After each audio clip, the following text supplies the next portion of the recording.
Ladies and gentlemen, welcome to the Great Vocal Majority Podcast, your source for the conservative view on American politics and culture, and where the issues are discussed with goodwill, candor, and intelligence. And now, here's your host, Tony Cottaspati.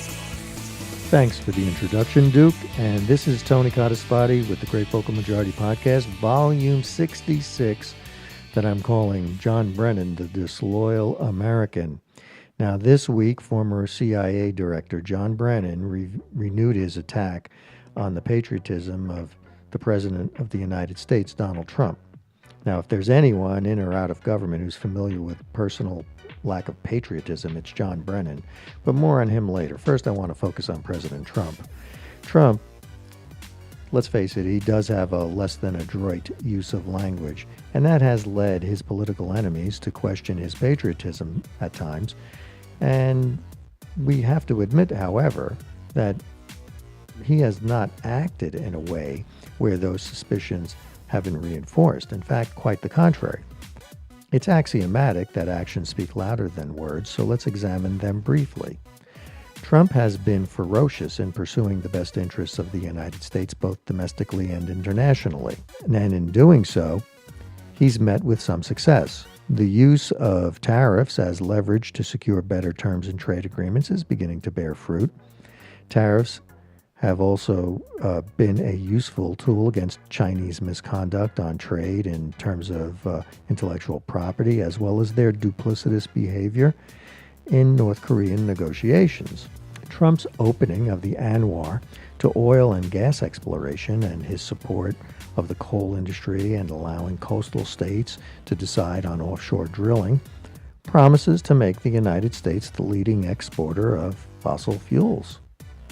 Now, this has a multitude of beneficial effects, including but not limited to keeping energy prices low, helping economic growth, and other things. More importantly, however, U.S. energy resources on the world market keep those prices as low as they can be, which also has the effect of diminishing oil revenues through competition and price to America's enemies, namely Russia and Iran, leaving them less able to fund mischief around the world as they so often do. On the domestic side, Trump has been very vocal on illegal immigration, securing the southern border and aggressive interior enforcement of existing immigration law, all of which enjoys a level of popular support even among ethnic groups within which there are many illegal aliens. Hispanics, for example, largely favor strict but fair enforcement of immigration laws. Evidence is also mounting that Trump's aggressive hard line on illegal immigration is making it possible for a greater number of people with less education and skills and who are disproportionately black to find employment. Recent polling has indicated that support for President Trump among blacks has been surging, with one poll showing his support at 29%. While this is still far below a majority, it is nothing short of miraculous, given the fact that President Trump as a candidate had just 1% support, and that was within the margin of error in the Quinnipiac poll. All of this threatens to upend the status quo in Washington, D.C.'s power structure. This is not the military-industrial complex that Eisenhower warned about in 1961. It's much more comprehensive and complex, pervasive, and even more dangerous. The Washington power structure includes Congress and the federal agencies along with massive corporate interests, but they are not limited to military and defense-related industries as Ike saw. Today, they include media giants in broadcast, cable, and internet. The power structure includes multinational corporations in every industry. It includes pressure groups on issues like the environment, immigration, and others, and where in many cases foreign powers have been found to surreptitiously funnel money to lobby groups and support politicians who will advance policies in the United States that are less favorable to us, but which yield advantages to our competitors and enemies. President Trump is not a creature of the status quo in Washington, and because he isn't, he's not controlled by it. Now, that is not to say, however, that he hasn't done business with this power structure. And prior to becoming president, it's hard to imagine how one could ever achieve billionaire status without ever interacting with the dominant power structure in the United States. Trump is someone who sincerely believes in the ideals of America. After all, he should. He's been the beneficiary of those ideals, and today is its chief advocate. But since Trump is not controlled by the status quo of the dominant power structure, changes he hopes to make, and for which he was elected by the American people to implement, represent an existential threat to that dominant power structure. Nobody has ever been elected president in the modern era less indebted to the powers that be in Washington, and nobody has been elected president in the modern era more of a reflection of the popular will of the American people than Donald Trump, with all his personal blemishes. Now, this strikes fear bordering on terror in the status quo of Washington's entrenched power structure. And this is not a new conflict by any means. It's an ancient conflict cast in modern terms. The constitutionally elected voice of the people in the person of the President of the United States versus the faceless, soulless state and its defenders. Defenders who cloak their true purpose, which is power and control to rule, not govern over the people, using false patriotism as their shield. The latest manifestation of these defenders of entrenched power is John O. Brennan. Now, whether you agree with his policies or not, President Trump has displayed uncommon political courage, fearlessly confronting the opposition domestically and abroad. His style is repellent to many, including some of his supporters. But it is only style, not substance, that irritates Americans about President Trump. His position on policy, that is, the substance of his presidency, enjoys wide popular support. In the world of politics, it is understandable and even expected that the architects of real change, in this case Trump, will be met with forceful resistance by the defenders of the status quo, in this case Brennan. But is Brennan really a defender of the status quo? Or is he actually what he claims Trump is, namely a traitor, and a traitor advancing the forces opposed to the popular change Trump represents because it threatens to nullify the power of the administrative police state that Brennan favors? A post-constitutional Soviet version of America where people live in stark fear of the government serving it instead of it serving the people. It's been widely reported and publicly admitted by Brennan that he voted for the Communist Party in 1976.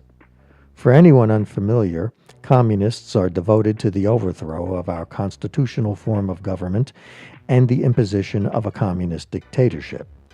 Brennan claims it was a youthful indiscretion. If it was, it wasn't the only one.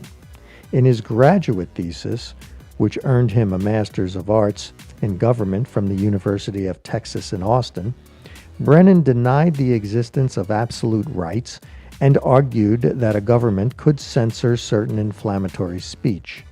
Since the press can play such an influential role in determining the perceptions of the masses, I am in favor of some degrees of government censorship, Brennan said in his thesis. Brennan may also have been responsible for precipitating the attack on the State Department mission in Benghazi.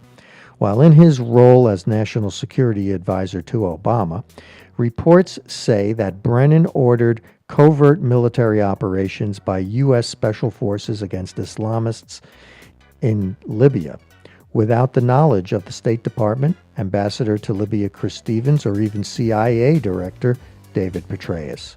By keeping those raids secret, the attack on Benghazi, which was a retaliatory attack to the Brennan-directed raids, came as a total surprise. Brennan's secrecy and incompetence is what led to the attack on Benghazi and the deaths of 4 Americans, including our ambassador, Chris Stevens. In addition, John Brennan has also run a highly compartmentalized program out of the White House in regard to weapons transfers and Stevens would not have been trusted with that information. Stevens likely helped consolidate many weapons as possible after the war to safeguard them, at which Brennan exported them overseas to start another conflict. John Brennan was also responsible for the Orwellian named disposition matrix.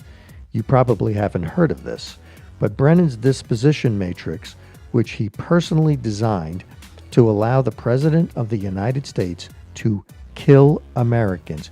You heard that right, kill Americans, by overriding and ignoring constitutional guarantees provided in the Bill of Rights that he so easily dismissed early on when he was a graduate student, remember? It was Brennan who not only codified the procedure by which targeted killings of Americans could take place, but did so in a way that made it a permanent part of American foreign policy for future administrations. The streamlined system that now exists requires input from several different federal agencies, providing information on suspects that allows those involved to cull, sift, sort, and winnow out those who don't meet the shifting standards of potential danger, and then submit the final list to the president for his approval. From the time he wrote his graduate thesis until his days as Obama's national security advisor, John Brennan has held views on the constitutional rights of individuals that are antithetical to our founding principles. Rather than a youthful indiscretion, his vote for the Communist Party presidential candidate Gus Hall in 1976 is a closer approximation to his real vision of the United States and the role of the federal government. The proof of this are in his actions, chronicling serial abuses of power and authority in his position as National Security Advisor and CIA Director. In 2014, in an internal investigation by Central Intelligence Agency's Inspector General, which found that the CIA improperly spied on U.S. Senate staffers while researching the CIA's dark history of torture. It was hard to conclude anything but the obvious. John Brennan blatantly lied to the American public again. According to another report in Real Clear Investigations, Brennan perjured himself in testimony before the House Intelligence Committee. Several Capitol Hill sources say Brennan, a fiercely loyal Obama appointee, by the way, talked up the dossier to Democrat leaders as well as the press during the campaign.